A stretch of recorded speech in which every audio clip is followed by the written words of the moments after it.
நிறைய பேர் நினைக்கிறாங்கடா இந்த ஃபோனால் பெரிய பிரச்சனை நடக்குது என்பதுக்காக பிள்ளைகளுக்கு ஃபோனை கொடுக்காமலே விட்டுருவோமே அப்படின்றாங்க.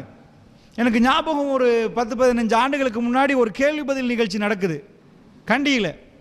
ஒரு பெண் கேள்வி எழுதி அனுப்பியிருந்தா, இப்படி தான் எங்கள் மகன் 9ஆம் ஆண்டு படிக்கிறாங்க, பிடிவாதம் பிடிச்சி ஃபோனை கேட்டார், நான் வாங்கி கொடுத்தேன். இப்போ ஃபோனிலே மூழ்கி இருக்கிறதுனால நானாக தூக்கி அடிச்சிட்டேன்.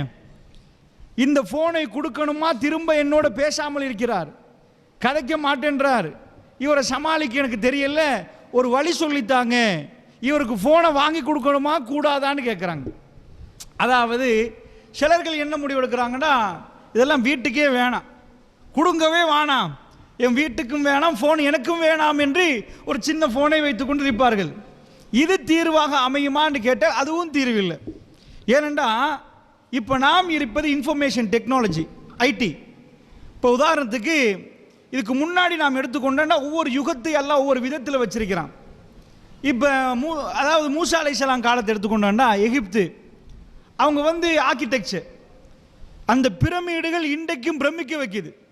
எப்படிப்பா இவன் கட்டினா இதெல்லாம்? கிரெயின் இல்லாமல் இந்த பிரம்மாண்டமான கல்லை தூக்கி இப்படி வச்சானா, அதுக்கு மேலே ஒன்று வச்சானா, அது எப்படி வச்சான்?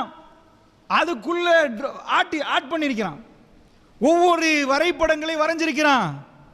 அதுக்குள்ள எதையாவது கொண்டு போய், அதாவது அதுக்குள்ள கொண்டு போய் எப்படி வரைகிறது? இருட்டில் எப்படி வெளிச்சம் வந்துச்சு?